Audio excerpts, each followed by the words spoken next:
with the YSPN Navigator. Dee? Hello, good afternoon, everybody. Good afternoon. Hope you're all doing good. So if you look in your packet, I do want to cover under page 3-2, where it has a program year 2017-18 performance goals report. It's kind of a chart that looks like this. 3-2.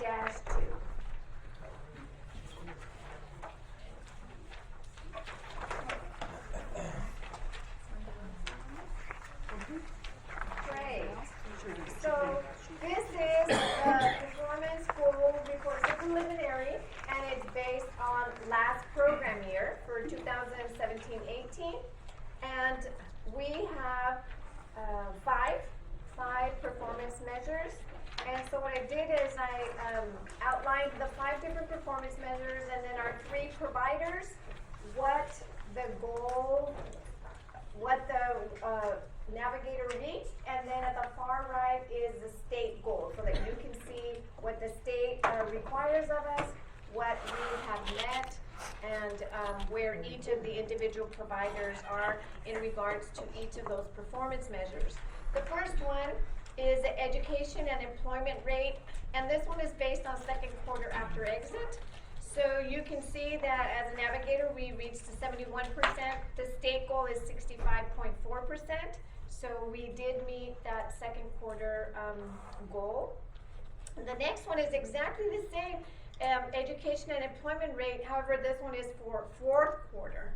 So we won't have those figures until after June 31st. And then we'll see how everybody did in regards to, as a navigator, in regards to those. The third one is the median earnings, and this performance measure is measured at the end of the second quarter, and it's a baseline. The state doesn't require or have a set dollar amount, but you can see what each of the different 3 different providers reached as their median earnings. The 5th one is a credential attainment. Now, this number, the 72%, even though we've already exceeded the state goal of the 57.7%, this number may or will change because providers have until June 31st.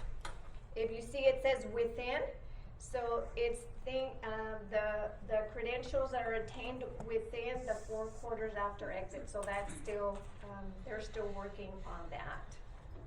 And then the last one is a measurable skills gain. Again, that's a baseline, but all of the providers have reached 100% under what we call the MSG goal. So these are the preliminary performance goals for the last program year. Does anybody have any questions on last program year? No? All right, so if you turn the page, we'll move on to our current year. And the first one is just a little bit of characteristics of what our participant population looks like. It's based off of, I believe we have 60 enrollments. And then if you look at the bottom, the youth activities, again, they're outlined by agency, and then kind of shows where we are according to each one of those. Some of them they do need to be low, like dropped out of a program, so we want it to be a small percentage.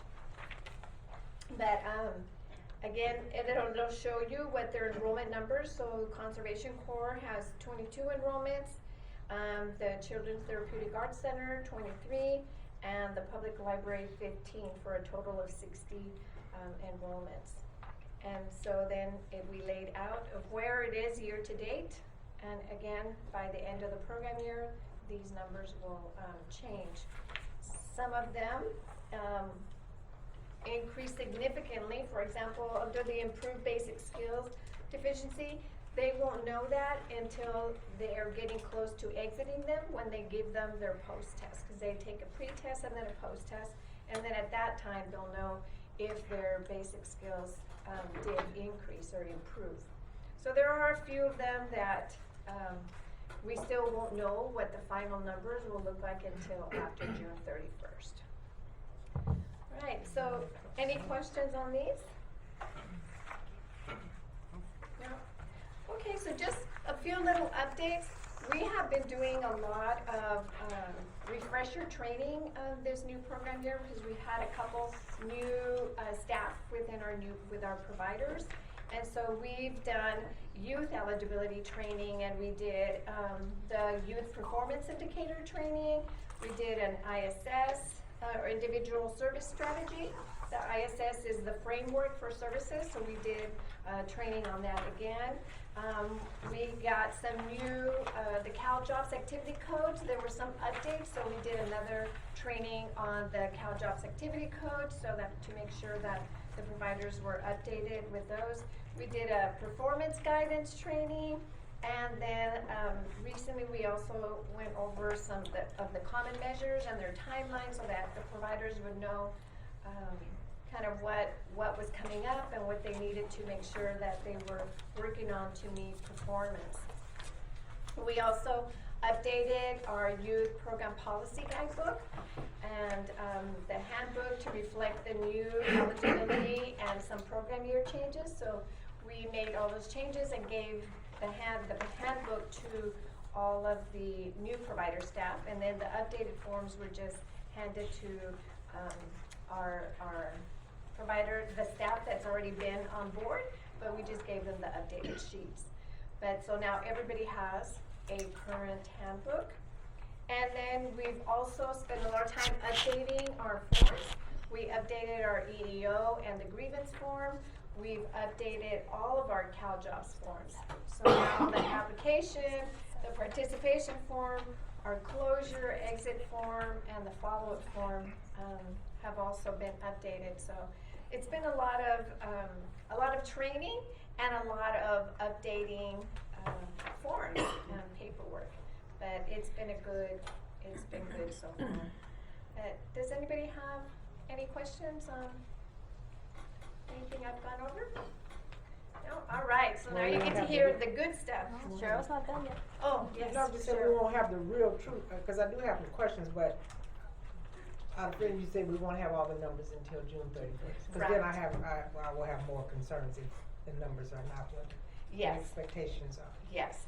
So because a lot of the youth, for example, are currently enrolled in training, so they won't finish until maybe towards the end of June. Or if they won't get employed until after they complete. So some of these are very low because they either have to be in training or be employed. And so until after June 31st, we won't have a clearer picture. Okay. Any other questions? No. No. Now the good part comes when you get to hear all the good stuff. Thank you. Thank you, Mia. I'm going to go through with the reports. So. Okay. We do have a quorum, but let's complete the reports. Orange County Children's Therapeutic Arts Center. Harley.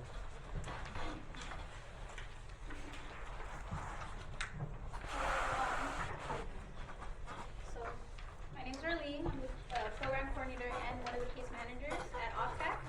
Elizabeth, one of our case managers, is passing around our report. So bear with us.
18 participants, 79% of our youth were employed, enrolled in school, or were doing both.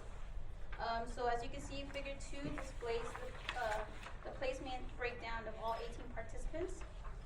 7 participants out of the 8 were attending school in the post-secondary education level and studying towards their career goals.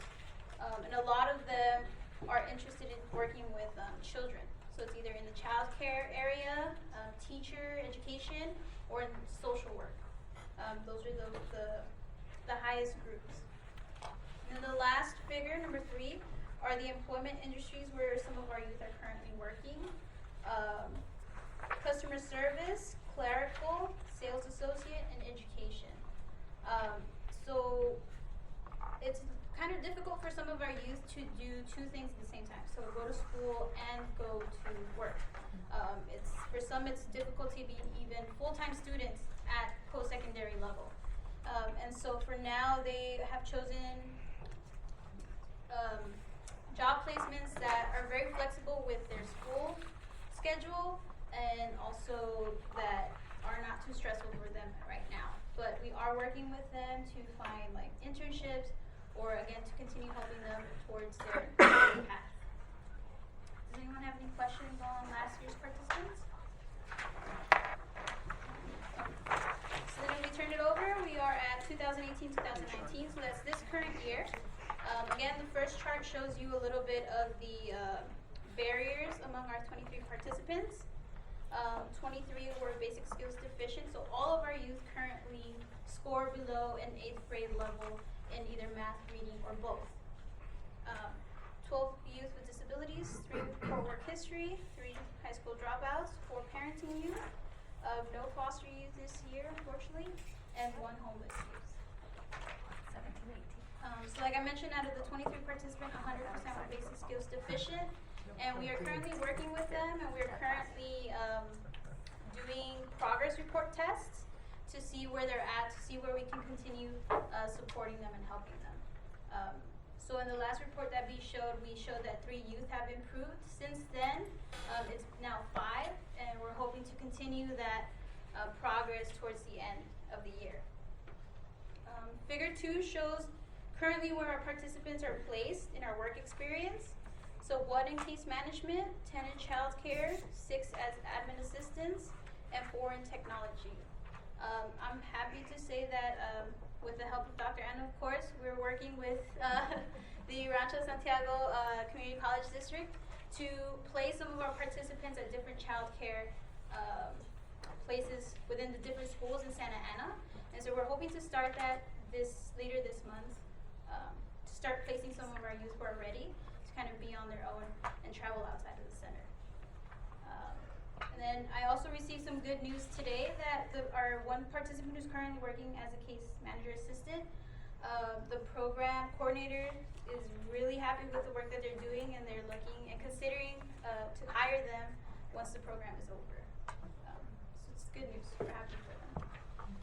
And then the last one is just, I didn't want to continue giving you guys a lot of graphs and too much information, but we do also do some fun activities for the youth outside of just work. So we recently visited 2 college sites. We went to Santa Ana College and Cal State Fullerton with some of our participants. And this is just to expose them to the different types of educational possibilities that are out there, both close to home and a little further out. So hopefully we're planning trips to UC Irvine later this month. And then we're looking to plan trips to UC San Diego and Los Angeles Film School, since we do have a good group of students who are interested in animation and film. Yeah, that's a little bit of what we're doing at OPTEC. Any questions about 2018-2019? I'm a little concerned that we didn't have any foster youth. Yeah, we really tried to work with different social workers and group homes, but we did meet a few barriers when it came to trying to enroll the participants. It was either a travel barrier, so they couldn't make it out to our work sites, or it was difficult to get right to work documents at the time, but we're hoping to continue our efforts to get more foster youth.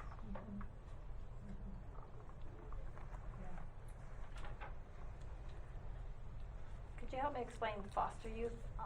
Are there foster youth that don't always have right to work docs, but they're in the foster care system? Yeah, but anything that foster youth need, you can pretty much have conversations with the social worker so that we can get some stuff for them. So I don't know what measures they went out to get that information from, but we get information for our youth because they are our youth, so they're dependent, so we take care of that. So I have been working with like a senior social worker, and she's very, very helpful. She always goes above and beyond in helping the youth and always calling me like, what do you need, what do you need? The problem is just that timeline.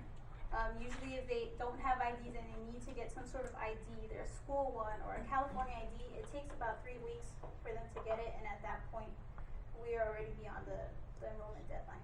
Or we're at full enrollment. And this so is maybe the, that's something that we need to look at. Yeah. Because then you always will not have. Right. any of But the this is foster the first year that we have that challenge because in previous years we always serve the foster youth. That has always been a priority for us. This year was a little more challenging, but I have already met with Jaime Munoz, you know, and we were talking about finding other alternative ways or connections so that we can accelerate the process. And yeah, because I agree with you. I think it's a priority, and we have always had foster youth in our program. This year was atypical. This year was a little bit more challenging than we have ever had.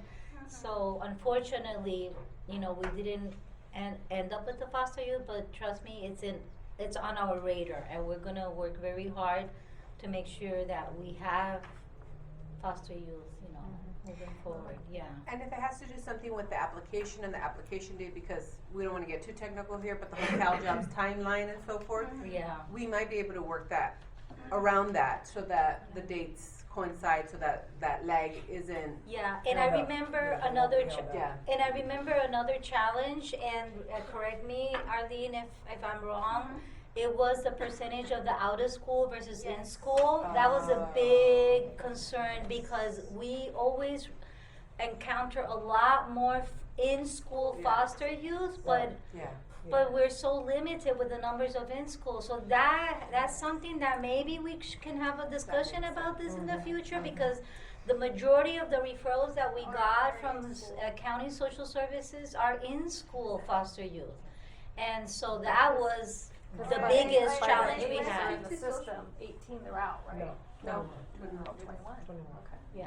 Yes, and I'm sorry, but I do have to chime in. I have to agree with Anna. That's what is happening is that the number of in-school youth that we can serve is so much smaller now. The focus is the out-of-school youth, and the majority, if not all, of the foster youth that are being referred to us are all in-school youth. Exactly. And so it has made it very, very challenging, and the fact that most of the providers can only enroll like 3 or 4 in-school youth, and that's it, and the rest have to be out of school. So by the time they get the referrals in and so forth, their in-school youth numbers are already met, because there's only 3 or 4, that's it, in school. The rest, they all have to be out of school youth.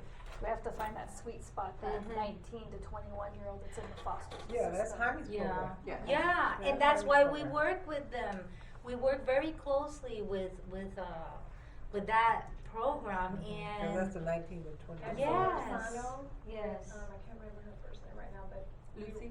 Lucy, she's Yes, our Lucinda. contact. Lucinda, Right. her also. So we have, you know, and just a few weeks ago we were talking with And I think we need to schedule a follow-up meeting after that one big meeting we had a couple of years ago. I think it was 2 or 3 years ago. Remember that I initiated that conversation? I don't know, maybe 3 years ago, where we came together, we had the conversation, let's strategize, and because of course, it's more complicated with the county, and you know, they're great partners, but it's a little more complicated. So how can we, the word you use, how can we make things easier in the process for all of us? Because everyone in the network can benefit. Absolutely. So, I don't know, it's just How a about with the suggestion. Orangewood Foundation, getting we have a lot of extended foster care youth that are receiving services with the Orangewood Foundation. And we also have probation foster youth. Okay. And they're out, and so with group home programs, some of the transitional housing programs like Olive Crest, whether it be scattered sites or the one place over in Tustin, that might be. Yeah, everybody can come to the table because the purpose is how can we get more foster youth in the network, not only one agency, but all of the agencies. And as you said, Deborah, let's maybe target that age group. And sometimes it's that gap between leaving high school and going into post-secondary and the transition into transitional housing and getting them in that gap to enroll them into the YSPN and maybe having that connection with those case managers that manage and case manage that population. Exactly. So that they know, oh, let's get you enrolled into WIOA before we get you enrolled into post-secondary, because I know there's requirements for them to be in the transitional housing, they have to work, they have to be responsible, and they have to just, once they've done all of that, it's kind of like, we want you before you actually have done all of that, so that we can enroll you into the program and work with you. Exactly. Because those kids might come to you saying, I need work first. Yeah. Yeah. Yes. Now that they're, you know. Or like full-time work. I It think could- there's certain criteria. But they need training or education full-time to get that work or skill. Part-time school, Right. part-time work. And there is a program that I'm starting to collaborate now with the Santa Ana College, and they have, right now, they are focused on the foster youth population. So we're talking to them right now to see how we can, collaborate better. Provide that case management part that Right. the college isn't, Right, that's not their bailiwick. right. Alright, okay, thank you. Thank you. Alright, today we brought two youth with us, who are gonna share a little bit about what they're doing at OFTAC. And both of these youth also attended, a conference that was hosted in Long Beach, it's called Youth at Work, for 2019. And so hopefully they can also share a little bit of what they learned and what they took from attending that conference.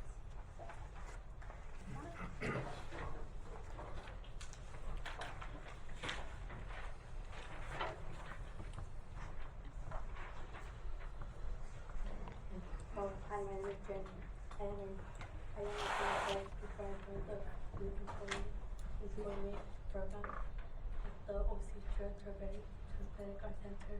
I was attending Valley High School. When I attended Valley High School, I was a part of the transition partnership program that helped transition from high school to real life. I first heard about the youth employment program when I attended TPP senior transition day at Santa Ana College. However, during the summer, I decided to join OPTEC BSA program. Arlene has contacted me to see if I was interested in getting work experience by working with children.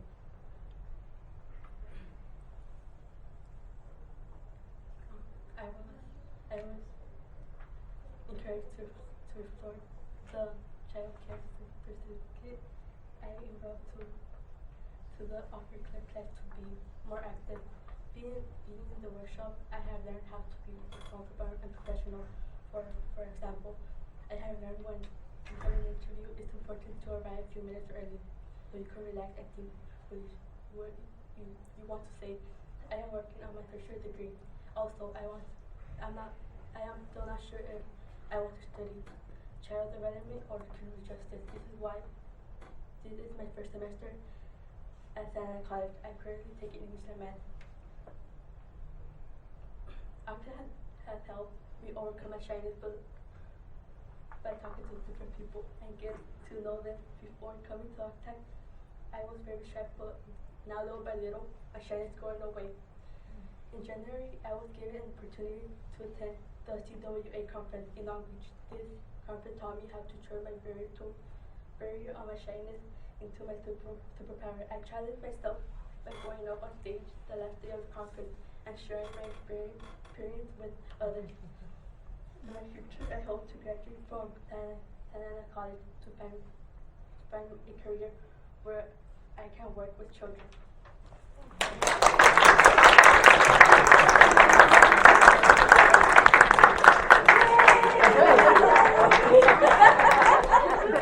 If I may, actually, this is really a big, huge step for her. Also, her going up on stage and talking at the conference.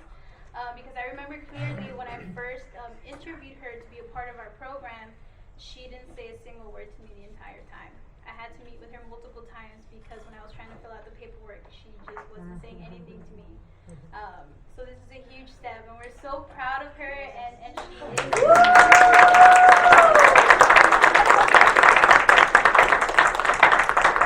And I also just want to add that at the conference, they asked her to come to the front. They really wanted her to share her story, and she couldn't. She just had such a hard time and wouldn't until, Elizabeth walked up there with her and helped her. And then what was so amazing about this whole thing is that all the youth that she had been working with that entire week, they all got up from the tables where they were sitting and they went up on stage and they went and they circled around her and they gave her their support so that she could share her story with the entire conference. So she really has come a long way.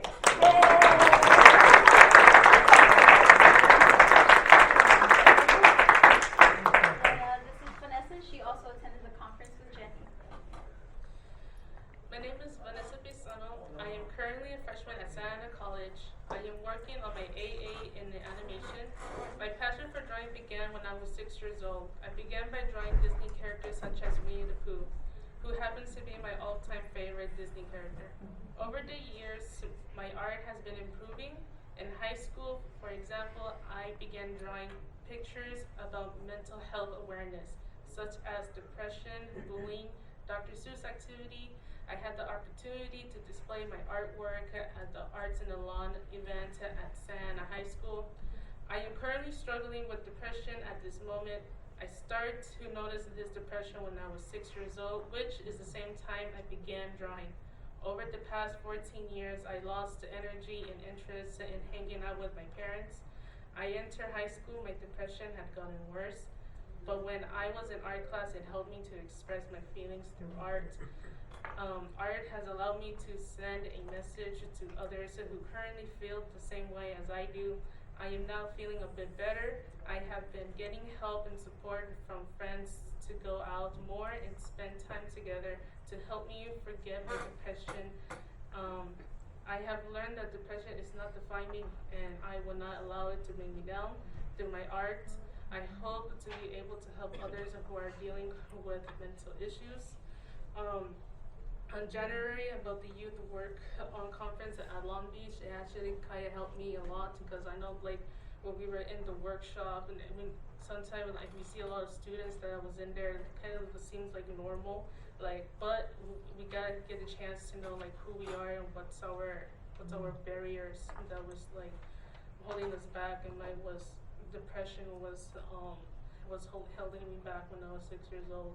And it helped me a lot to get to know all the students in the workshop that we were at the Long Beach. And it was actually quite fun activity. We all came together and we all share our story, our background stories. And this is what I've been struggling. This is what I was dealing with. This is what I was struggling. And that made us learn more about the students and the people who were there. And they learned more about us that we're struggling with. And sometimes we never know, like if we see a person or someone that's passing by, we think like, oh, it's just a normal person, but we never know whose their background is. We never know where they're struggling, where they've been through, or why they're here in the streets, probably because their parents lost their jobs and they can't go anywhere else. So it helped us a lot to learn. And I felt happy because when I went up there speaking about my depression, it's not, for me, my depression is like kind of not like it's not a sickening. It's nothing that it will define us like, oh, it's gonna bring us down. Like something depression, we have it, but then it will go away or it will stay with us, but we had to fix that. But it's not us that we're causing it, it's something that's making us causing to have that. And mostly, I'm currently working at OTAC with the early start and pre-K. I'm always there early in the mornings and just putting everything everything in order, ready for the children to come in and ready to help them or just be spending time with them and helping them when there's snack times. And I actually like interacting with little children because it's really fun. And seeing their smile every day and them waving bye when it's time, when it's over. And it actually, Altec actually really helped me a lot to getting away from my shyness, and it really helped me to be who I am because before if I didn't admit Altec, I would be at home in my room and being locked in. And it really helped me a lot, and hopefully I will graduate on university after I transfer Santa Ana College, and by that I will hopefully to reach my goal as a Disney animator or storyboard writer, and hopefully in my future I will do great. And I know my friends and my family they're telling me all day that no matter what I do, at least I'm doing something for myself and being happy of who I am.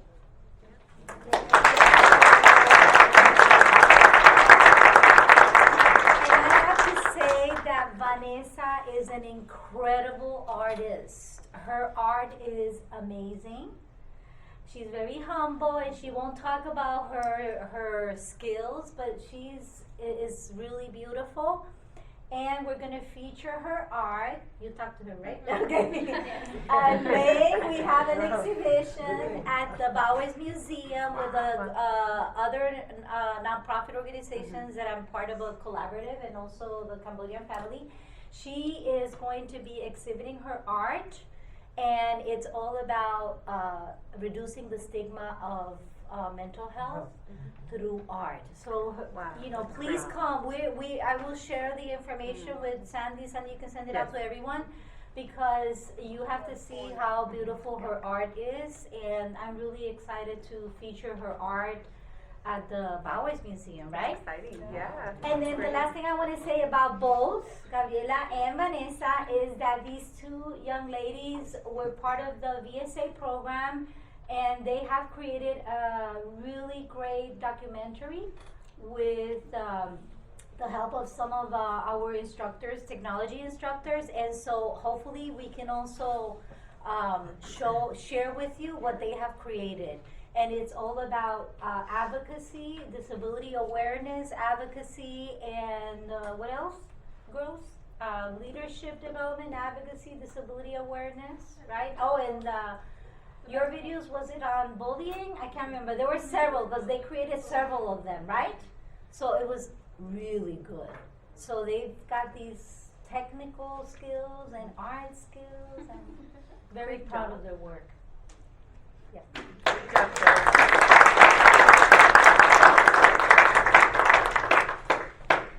Orange County Conservation Corps. Good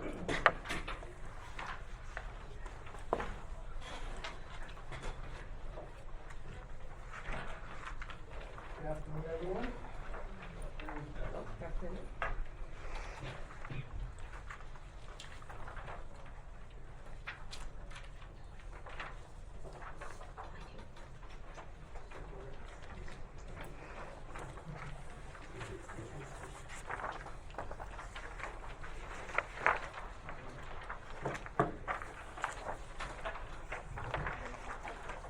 While Darren is passing out his handouts, I just want to real quickly also let you know that at the CWA conference, it's a California statewide conference, so there was youth from all over the state of California. And when they decided to pick a panel at the last day, they had a panel of 5 youth that were selected. 3 of our Santa Ana youth were selected. So 3 of the 5 were Santa Ana youth. So that was representing. Yes, it was. I was really impressed and happy to see that the majority of the panelists, of the youth panelists on the last day of the conference were actually Santa Ana youth, and most of them are the ones that are presenting to you here today. Good afternoon. I am focusing on the 2018, 2019, which just read that information that I received, so for 17, 18, but I'm going to be focusing on 2018-2019. So the first wanted to focus that from the 22 individuals that are enrolled as of December 31st, we reached that goal. 14 of the youth are BSD, also with other barriers such as being a high school dropout, offender, poor work history, high poverty area, receiving some sort of assistance, so family TAF, homeless, and or pregnant or parenting youth. The numbers for this year on the homeless have gone up, and also for offender have gone up from in our program. And also, I wanted to focus also on the individuals that on the barriers such as BSD. We noticed a significant number increase on reading and mathematics. So both it's gone up from the previous year. So this year, 2 tested as BSD and 5 in mathematics.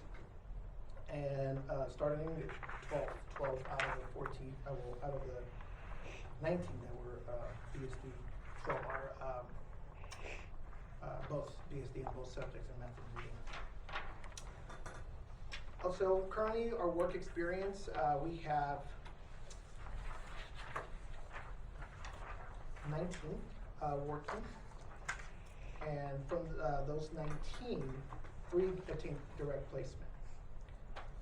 We're focused mostly predominantly giving them the more hands-on experience in conservation and recycling.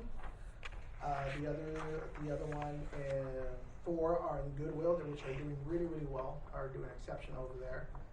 And 1 is working with the Boys and Girls Club, where she is attaining recreational and leadership skills as an advisor, which she hopes to be a youth leader there, transitioning after the WEX. And after enrollment, like I said, 3 attained direct employment after being enrolled on OCCC Santa Ana Youth Program. Currently, we have 5 with credentials that are still valid as credentials, because I know that will be changing very soon. But what are considered thus far credentials, we have 1 that has attained their NRF customer service certificate, and 3 that have attained a forklift, and 1 with their high school diploma. Currently, we have 8, so I have 8 participants enrolled in secondary education, and another 3, I did not write this because I'm still working on it, 3 on the process of attaining a forklift certification. In addition to the 3? In addition to the 3. So I'm working on that as we speak.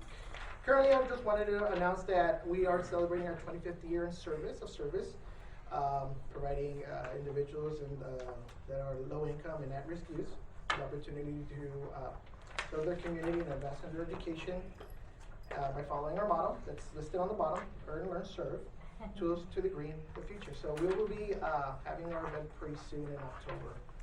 And that's all I have. Any questions? Yes, sir. Always gonna have a question. We still, no foster youth. We went to organizations. We heavily have hired a recruiter to focus on that, because we noticed that we were not getting the numbers that we needed. So now we have someone on board that's recruiting OC United and Orangewood. So we're focusing on those areas because we noticed that there was a low turnout of numbers when we were coming around here and recruiting. So we have focused our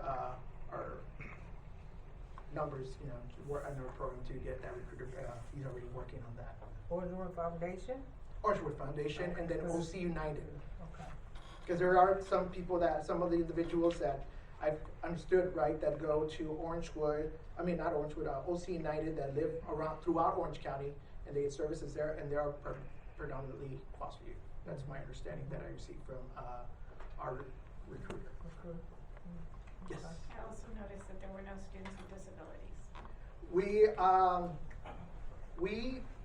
We attempted to recruit. However, sometimes we don't disclose that they have disabilities. We try to get, we can't push, we can't do that, but we try as best as we can. Sometimes when they disclose, recently now that we're done, we've noticed that there's a little more of an influx with individuals enrolling into our school that are saying, oh yeah, I have an IEP, but it's already we already fill our, our numbers within the Santa Ana area. So unfortunately, they came in a little too late, but that's when we find out that they have a disability. So we're working on that. Yes.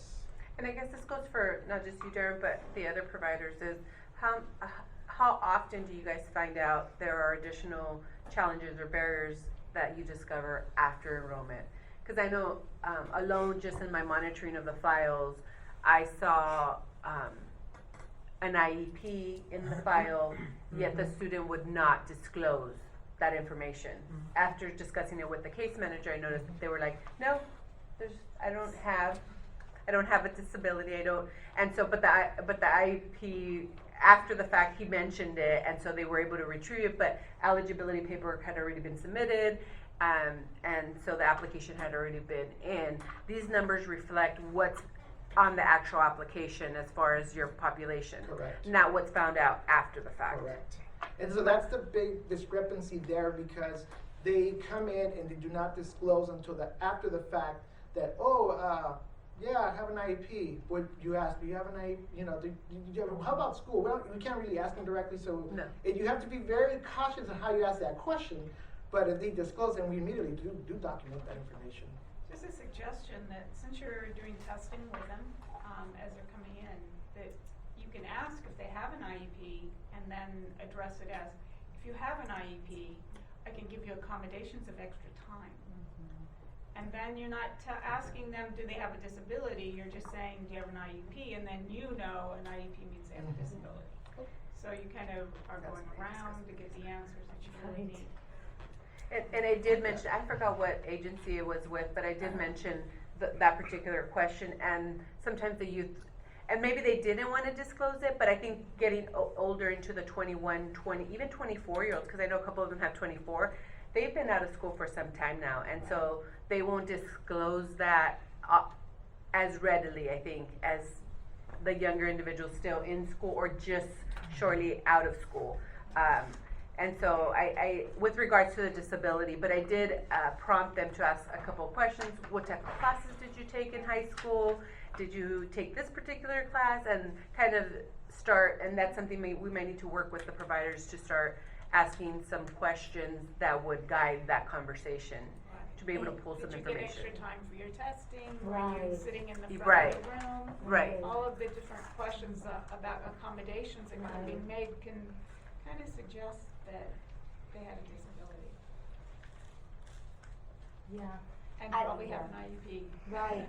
So this is an excellent suggestion for all the agencies, what Jackie just mentioned, that at the very beginning of the recruitment process, that has to be a high priority for all the agencies. And in the way that is focused on, more of the focus on accommodations, right, in the IEP, rather than on a disability.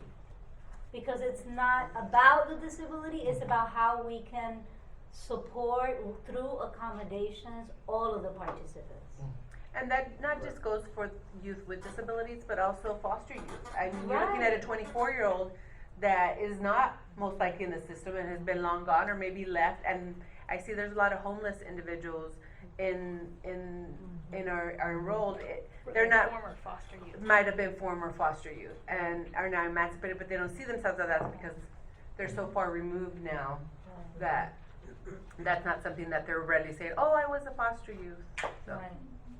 But we need to be able to capture that for sure at some point, and so we'll work with them to see how we can capture that information, because it's important that we do capture it to show the population that we are working with and how we're helping them, because those challenges need to be addressed. Absolutely. Thank you. Well, I would like to introduce Jordan Duran Morquecho. Would you like there or wherever you feel comfortable? Oh. Thank you.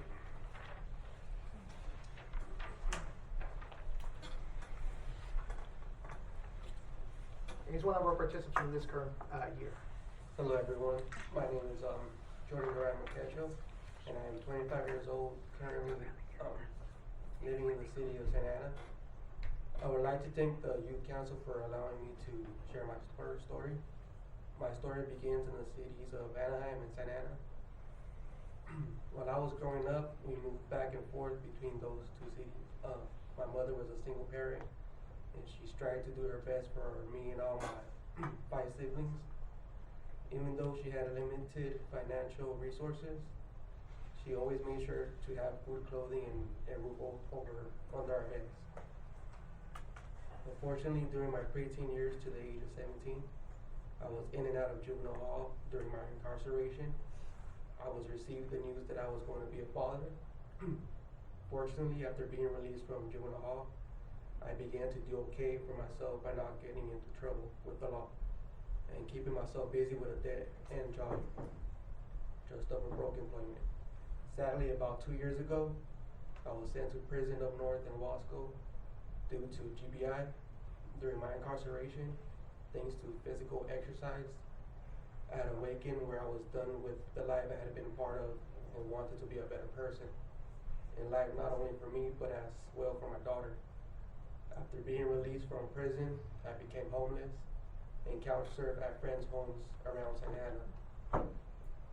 During my first check-in with my parole officer, Kristen Tucker, she advised me to check in with the Orange County Conservation Corps. And their program can help me with completing my high school education and attend hands-on work experience towards a meaningful career. That is when I met program specialist Darren Garcia, who welcomed me without any judgments and set my goals in place and paved a pathway towards a career.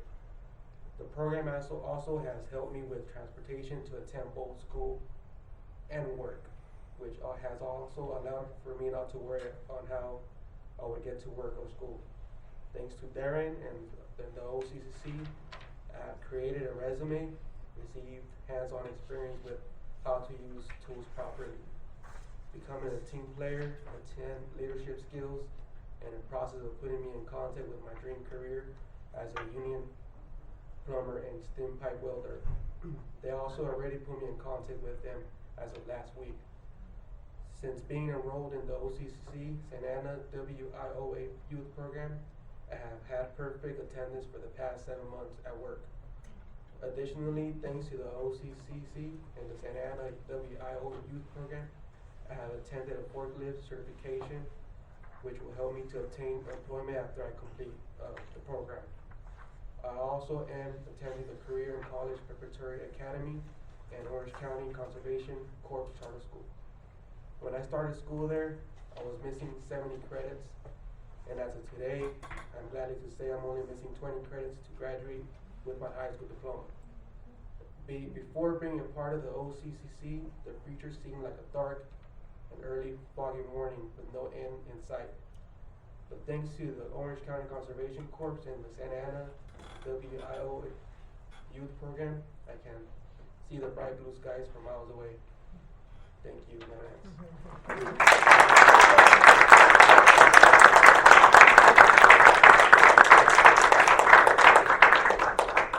Any questions?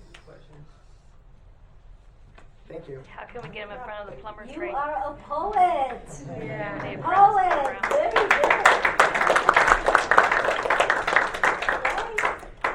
Very Okay, good. Santa Ana Library, Elizabeth? Who can we connect him with? Become a grunt, a helper, a plumber helper. Good afternoon. My name is Lisbeth Beltran, and I'm here representing the Santa Ana Public Library. Our report today focuses on this year's enrollment. We were able to enroll 13 out of the 15 youth. We do have 2 youth participants that were carried over from last program year, so we are serving a total of 15 youth.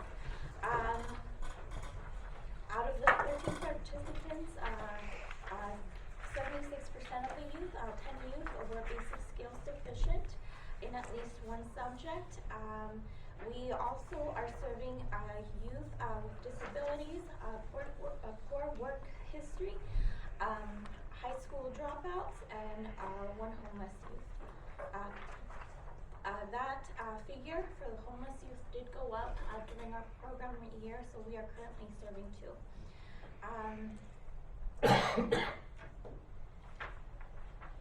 3 of our participants are deficient in math. One is deficient in literacy. Three are not basic skills deficient, and then we have an additional 6 that are basic skills deficient in both literacy and math.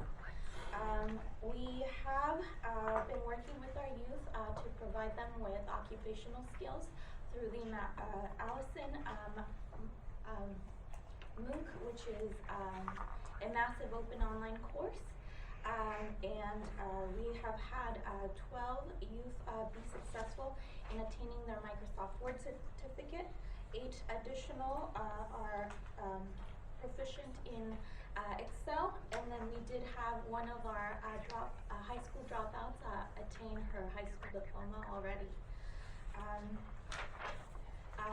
Of those figures, I believe we were only able to account for 5 youth to get the credential for the certification, since the program guidelines did change this past February. But we are still counting on their progress and their achievements for measurable skills gained. For placement, we have placed 2 youth this year in alternative schools. We placed one in employment, and then we have enrolled 3 of our youth in post-secondary education over at Santa Ana College. We also have 5 youth who have been placed in different community partners for externship experience and work experience outside of the library.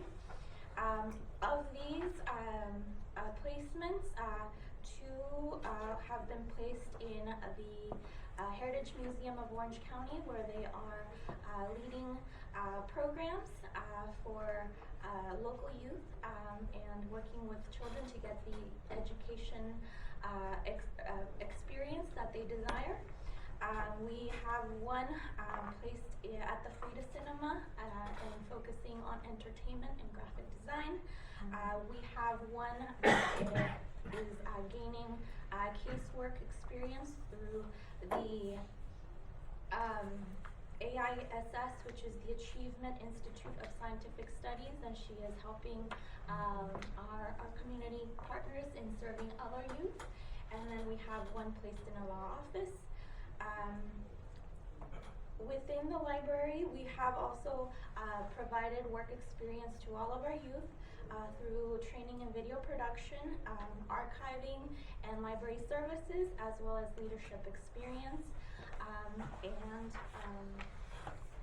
We are focusing on expanding our digital media arts training this month through training in podcast and broadcasting and social media marketing. Do you have any questions? Yes. No foster youth. No foster youth, no. We did collaborate with both Casa of Orange County and Olive Crest to get referrals. However, due to transportation issues, as well as changes in our city policies, we weren't able to enroll any foster or probation youth this year. Our city policy changed to have all of our youth pre-screened with a background check this year in order to become eligible for work experience in our program.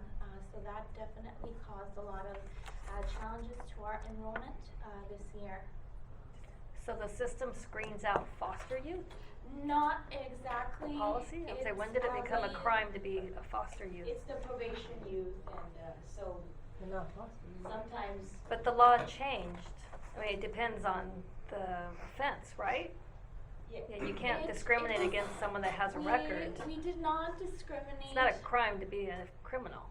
No. If you did your time. Yeah, but no, it just discouraged a lot of our youth from continuing on with the process, knowing that they had that as part of their screening.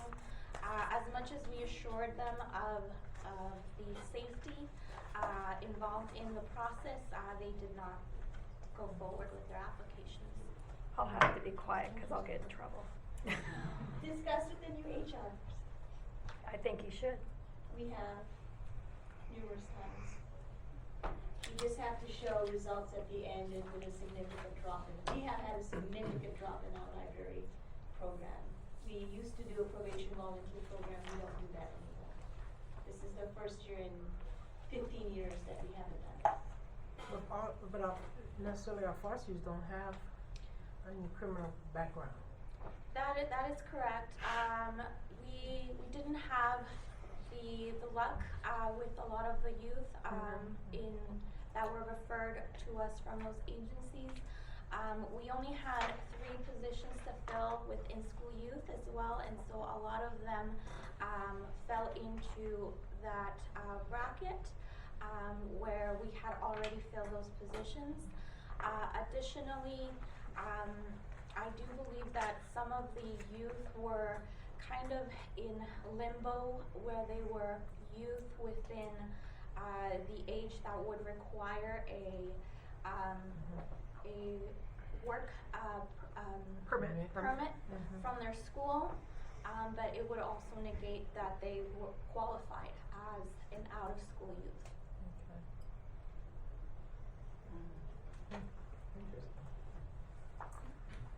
Any additional questions?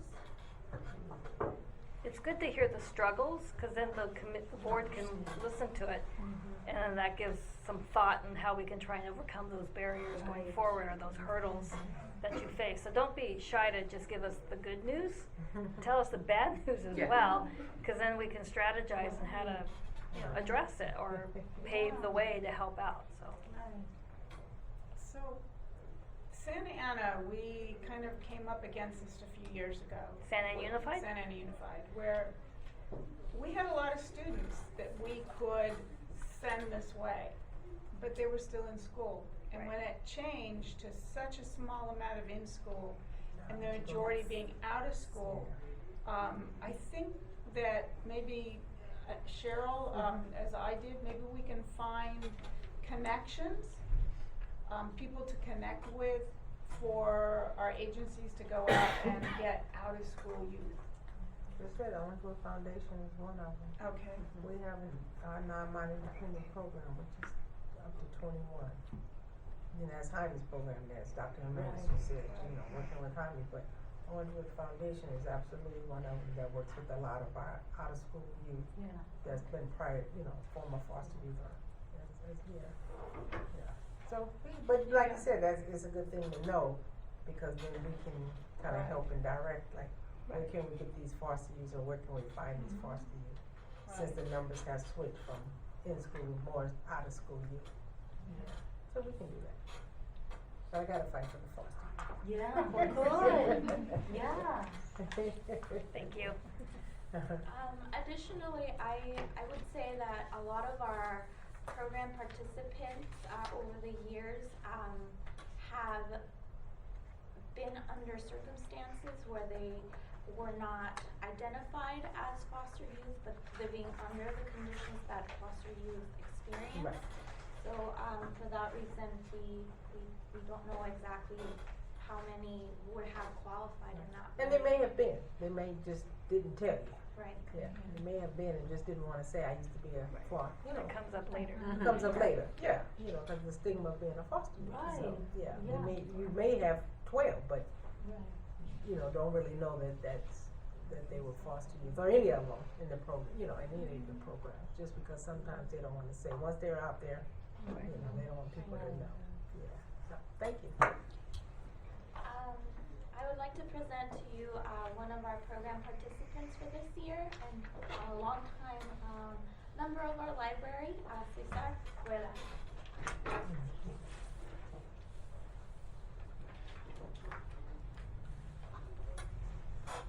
Good afternoon, everybody, and thank you for having me here today. It really is an honor. Just to start off as a really small introduction, I come from a background where my family weren't necessarily the most, let's say, stable in terms of financial and it just became, and it was kind of difficult kind of growing up.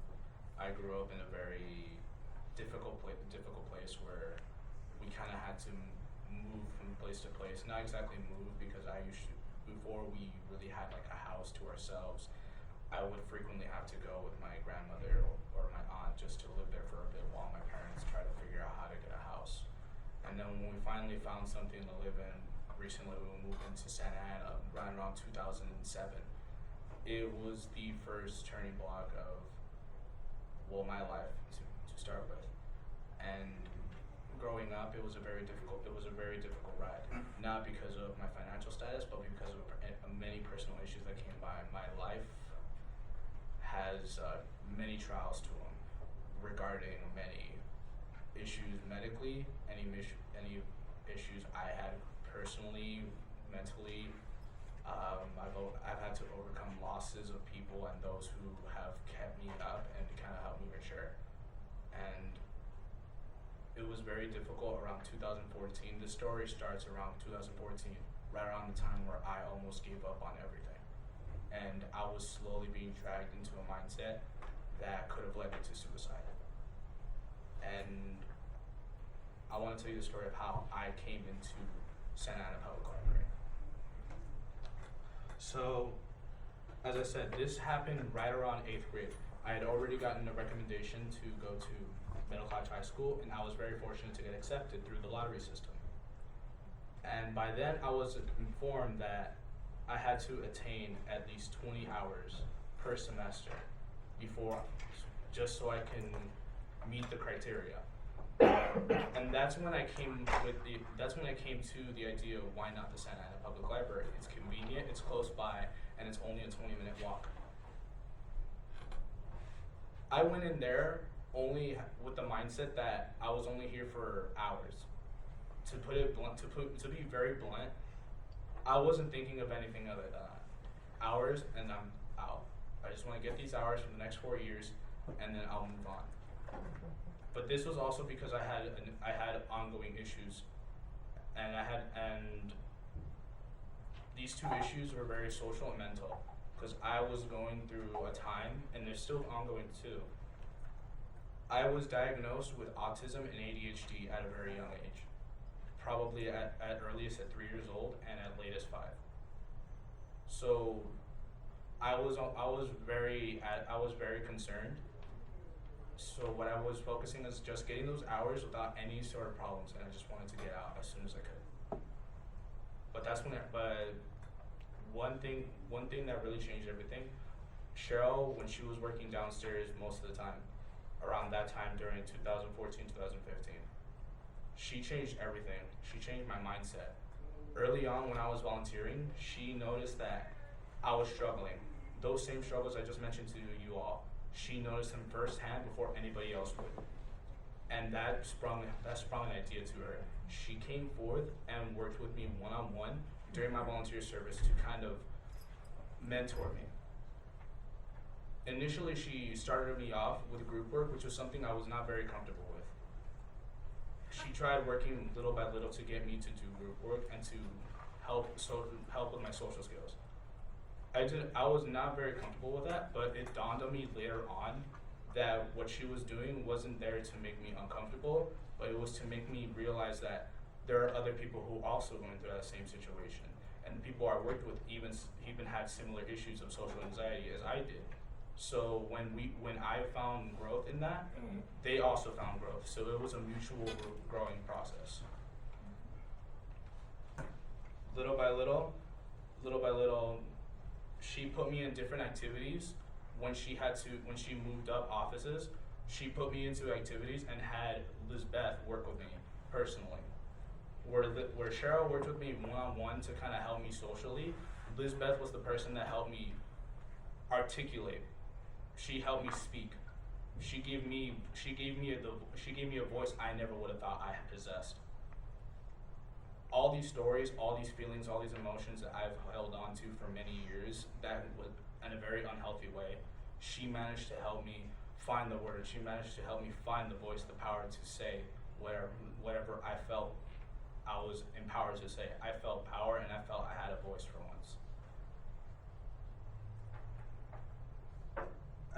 as I do suffer from autism and ADHD, speaking in a way where I can stay composed is difficult.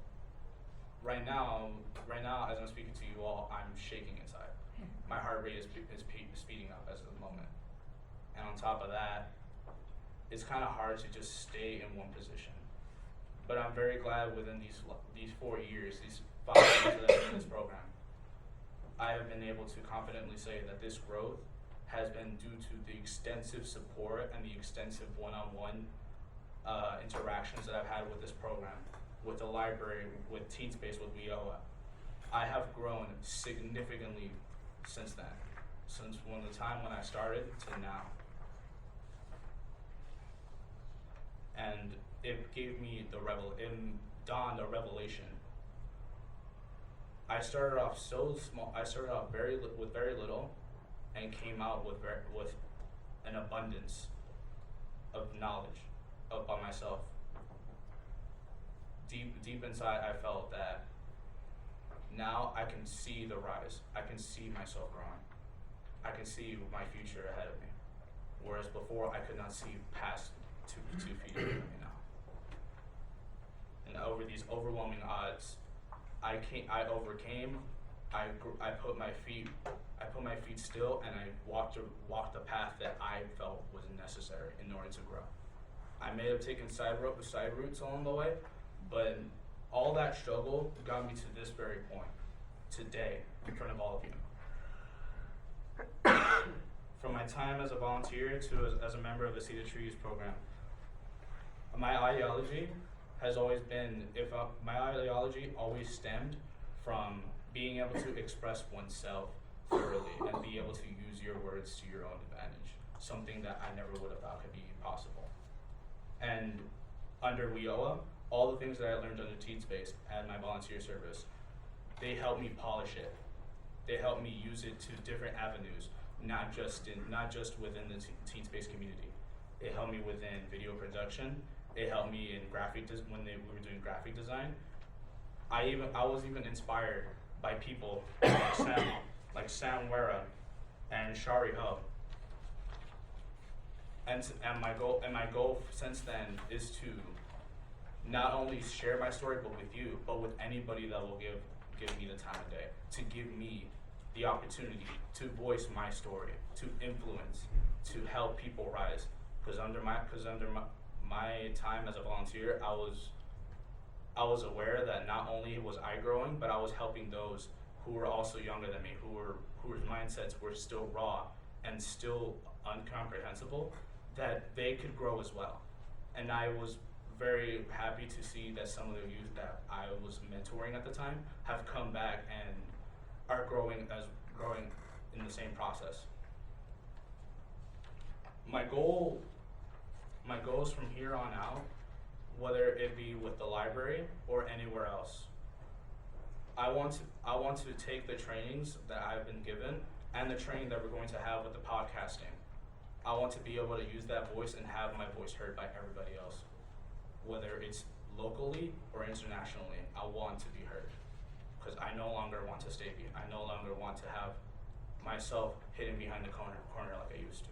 Because there's a philosophy and it's ironically I saw it this morning too, and I had the liberty to take a picture of it before we left.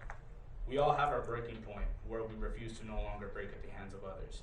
When I used to let other people take control of my mentality, as I used to be, that really took a toll on my head, and I decided for myself, no longer will I have to take their brutality. I will take their criticism, but I will grow for myself, not for their hatred.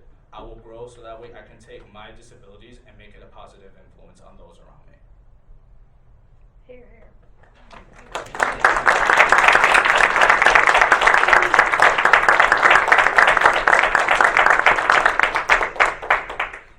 I would like to say that Caesar holds a leadership role at our library. He helps a lot of the younger students. We do have a lot of youth who suffer our experience of autism and ADHD within our department, and he really does a lot to help them as well. He has entered post-secondary education at Santa Ana College and is a communications major with the aspiration to become a motivational speaker to help other youth like him. Thank you. Thank you.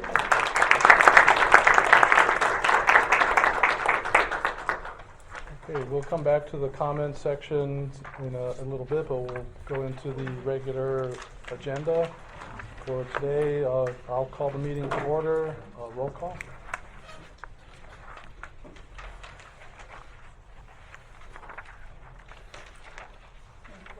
I'm so sorry. Ignacia Alegre. Cheryl Alexander. Present. Sandy Anino. Present. Monica Gurola. Ana Jimenez Jami. Present. Priscila Lubiano. Jorge Martinez. Here. Garrett Rincon. Linda Rose. Ana Ruiz. Present. Jackie Russell Garcia. Present. Anthony Sandoval. Bob Tucker. Here. Dennis Barnum. We have quorum. Thank you. The administrative matters, the consent calendar, items 1, 2, and 3, which are the regular minutes of October 11th, 2018, the excused absences, and the WIOA youth activities report. Do I hear a motion to approve the consent calendar as presented? Okay, is there a second? Second. Any discussion? Not hearing any. All those in favor of approving the administrative matters consent calendar, please say aye. Aye. Okay, motion carries. Business calendar, item 4. To accept the ranking of Workforce Innovation and Opportunity Act Youth Services Providers proposal for the year 2019 through 2023. The recommended action is to accept the request for Proposal Review Committee's ranking of youth proposals to be used to award future youth provider agreements utilizing funds from the Workforce Innovation and Opportunity Act for a 4-year procurement period ending June 30th, 2023. The recommendation is that the Workforce Development Board and City Council award agreements to youth providers using the ranking subject to availability of Workforce Innovation and Opportunity Act youth funds. Do I hear a motion to approve the ranking, so forth? Motion to approve. Okay, is there a second? Second. Second. Discussion. Sandy, did you want to make any comments? Yes, it was, first of all, I wanted to thank our rating committee. They did a fantastic job. We got a total of 8 proposals, and they spent a lot of time reading, reviewing, and really discussing all of the proposals. They were all fantastic, and these were the outcomes based on the rating and the ranking. Obviously, they wanted to fund all of them, but we need to wait and see what our funding is like before we can move forward with that. But I did want to thank the rating committee and offer them my biggest gratitude. I know it's a lot of work, and this is volunteer work for them, so I did want to thank them with regards to that. Yes. Our goal is we're hoping that we find out information with regards to our allocation maybe late May, if we're lucky. Typically, Department of Labor issues award letters to the cities in April, because youth funds are available April 1st. They have not, and there's no word yet when Department of Labor will be told when they can release. So I'm ever the optimist, that we'll get something between now and May, and then take it to the Workforce Development Board so they can make a recommendation to award to City Council, and we would hit the first council meeting in June or the second meeting in June. I don't want to think if it doesn't happen, then we have to look at July, but you never know. This administration is different in the last 2 years, as you all know, has been completely different. Nothing goes as normal. So, To say the least. so Sandy asked me, and I'm like, it is what it is. So right now we're asking, staff is recommending taking the rankings at the committee came up with is, here's the list of order of funding. If funds become available, subject to availability, award these. So we may know something between now and the third Thursday in May, which is the next scheduled meeting of the workforce board, or we may have to go, have an emergency meeting of the board afterwards in June and then take it to city council. But, so we're asking to approve the ranking, so at least it's there on the book, so to speak. Although there is amounts on there, those are not final. Once we do get our funding, that'll determine how much we're able to fund, how many we're able to fund. And there's a small little typo, Yeah. if you guys notice that. On number one, it's not $180, it's $180,000. If you go to page 4-1, The action item is, corrected, yes. yeah. Further discussion?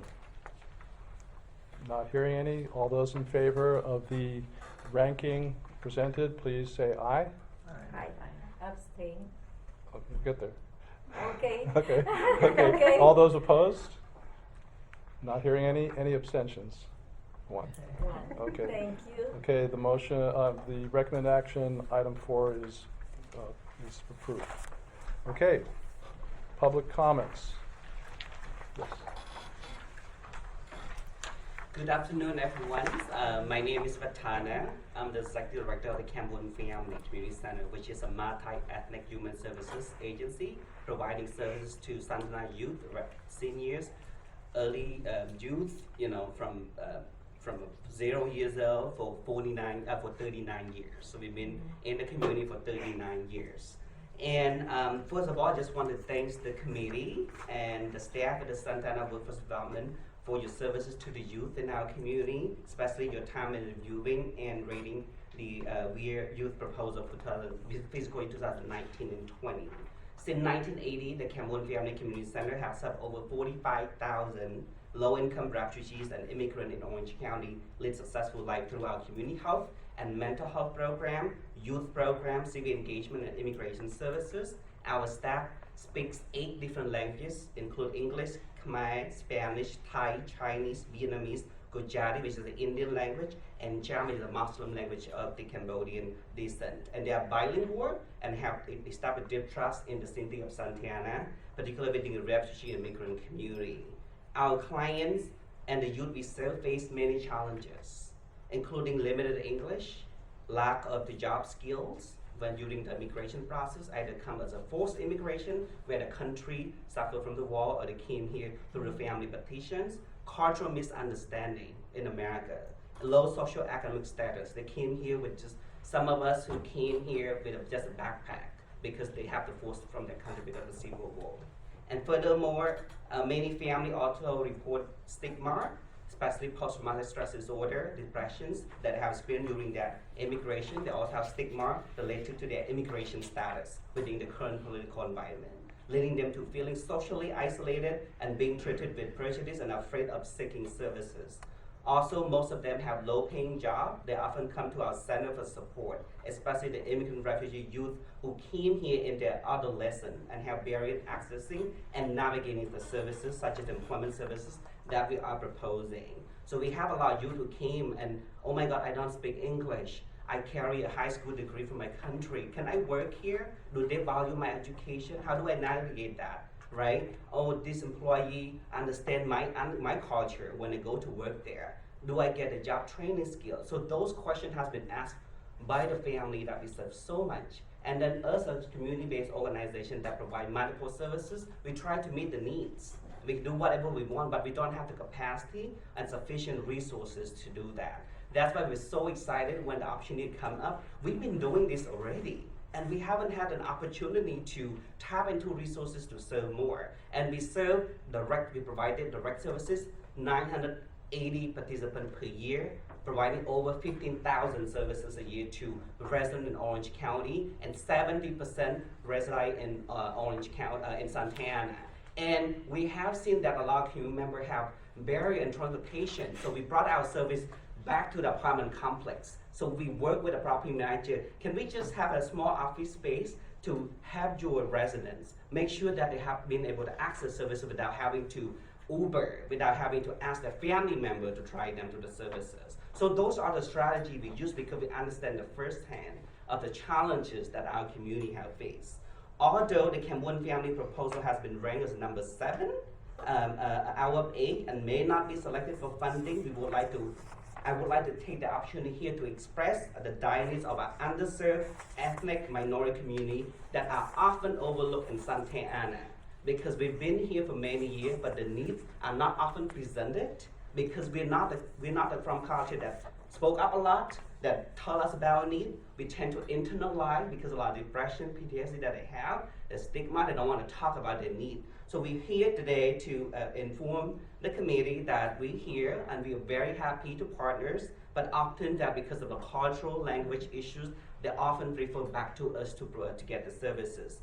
Also, I would like to take the opportunity to invite all the committee members and those who are interested to visit our community center, which is like 2 miles and 3 miles away from here, to see the firsthand the youth we serve. We have Orange County Head Start, because we know that the family have so many problems in terms of transportation. So we have the Orange County Head Start on site. We have our after-school program, mental health program on site. We also have pro bono legal services on site. So we brought multiple partners on site because we try to deal with the issues. And we work with so many family resource centers, Orange County Social Services Agency, working with the children who have no place to call home, homeless children. So we often refer to as so many in that. And in Asian culture, being homeless is very stigmatized. And the people don't want to talk about it. And people don't want to be referred for services. Because if you see one of your member walking, right, taking for mental health services, they're gonna spread the word so much in that community. So that is one of the examples in the Asian community that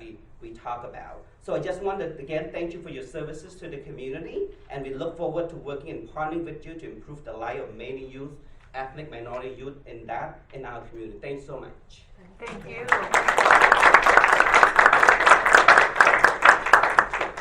Other public comments at this time?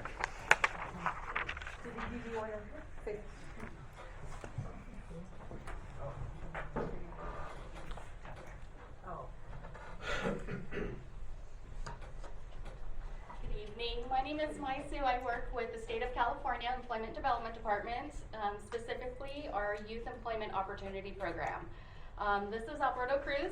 He is our youth specialist, so he works directly with the students out there. Our program works with youth 15 to 25 who are at risk of not achieving their educational or vocational goals. We are located here in this office. Yes. And what we have is our Summer Youth Job Fair. This is the 24th year that we've been doing it. You want to share the information? Yes, definitely. So the Summer Youth Job Fair is an annual fair dedicated to children, well, not children, to teens, and just anyone within the youth to get that work experience, to get that job with resume workshops, with mock interviews, with different kinds of tools that they can need. And also we have the employers right there so that they can go in and actually apply for those jobs and see if they can maybe even obtain some for their work experience. So EDD, again, EDD is the Employment Development Department. I am the YOP. I am a basically a branch that helps with the youth and helping them achieve their own goals. And we're basically the ones who kind of start this youth job fair for them. So we have over 40 employers and resources that are going to be attending. It's going to be Saturday, April 27th of this year, and it's going to be at Century High School. We're partnering up with the Santa Ana Unified School District, and most of the kids who are in school here in Santa Ana are already going to be notified by the district that this is going to happen. We just wanted to extend this invitation to the board to let them know as well about the job fair coming up soon.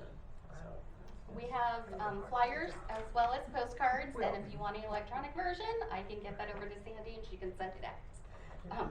But we definitely have these here, so as soon as we're done, we have a box, just come on by and pick some up.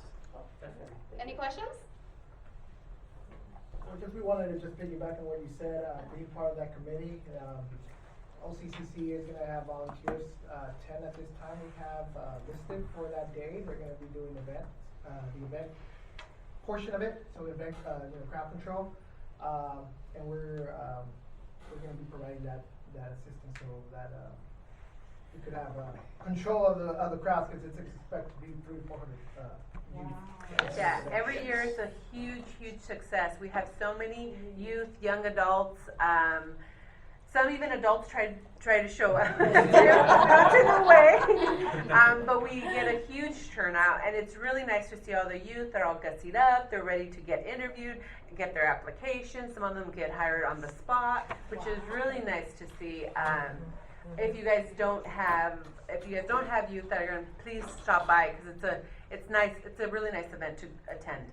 So I know staff, you didn't plug it, but they've been working hard to get employers that will hire youth 16 and up. Yeah. Yes. And the last I heard was 31 companies and growing, because we still have a week and a half to round up some more. And I have seen them where they'll interview and they'll say, could you come back next week and let's do another interview with my next manager.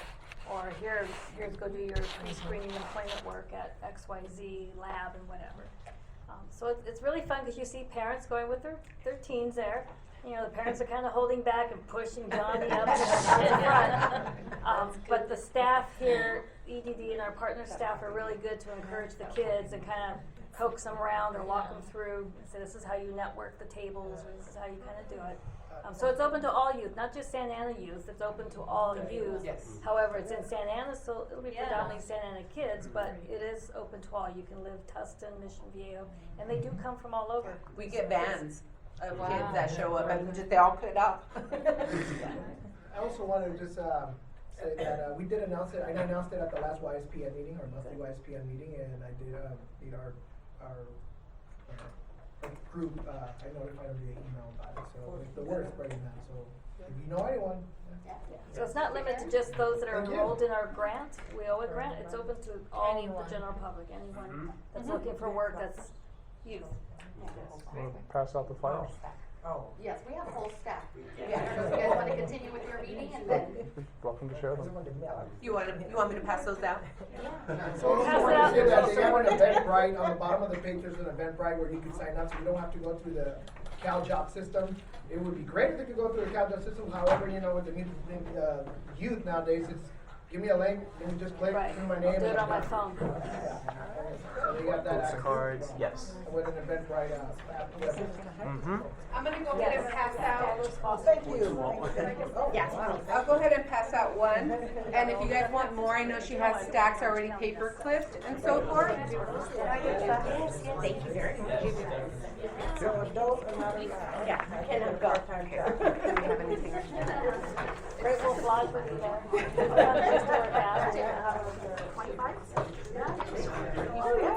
I'll leave some up here, guys. Thank you.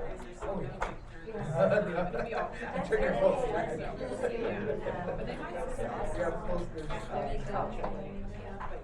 Okay, staff member comments. No, thank you so much. And again, I wanted to thank all. I know we have some of the applicants that came today. Thank you so much for applying and showing interest and wanting to definitely serve Santa Ana youth. I think we're all here for the same purpose, which is always to help our Santa Ana youth and in general youth. I think that's where our passion is, and I've seen that in everybody's application and proposals because I got to read them too. I didn't get to rate them, but I got to read them too. So thank you very much, and thank you to our youth council for all their hard work. They continue to amaze me. And then of course our YSPN providers, always doing a great job. That's it for me. Okay, youth council committee member comments. Just want to say thank you to the speakers. We've all been there. It's not easy. Public speaking is something hard and difficult, and it's that seed that it's in you that you're letting it grow, and you're doing something good by being here today and talking to all of us. Thank you. It's very motivational and inspirational, not just for us, but for everybody. And once they hear you, then you'll spread the word. Thank you, thank you. I want to follow with the same thank you to all of the presenters. It was really inspiring to hear all of you, that you can all now share your personal stories with other youth, because it's really, hard, it just touches everyone's heart, right? To hear what you've been through and what you have accomplished is really, really great. I also want to say thank you, Vatana, for presenting. I personally know Vatana. We collaborate. We're part of a collaborative here in Orange County, and their agency is really amazing. Thank you for sharing. Yeah. Okay. Any other Youth Council Committee member comments? Okay, not hearing any. As the chair, I'd like to say thank you to everyone for being here and participating, and to the committee. And our next meeting will be June 13th, 2019, 4 o'clock here. And this meeting is adjourned.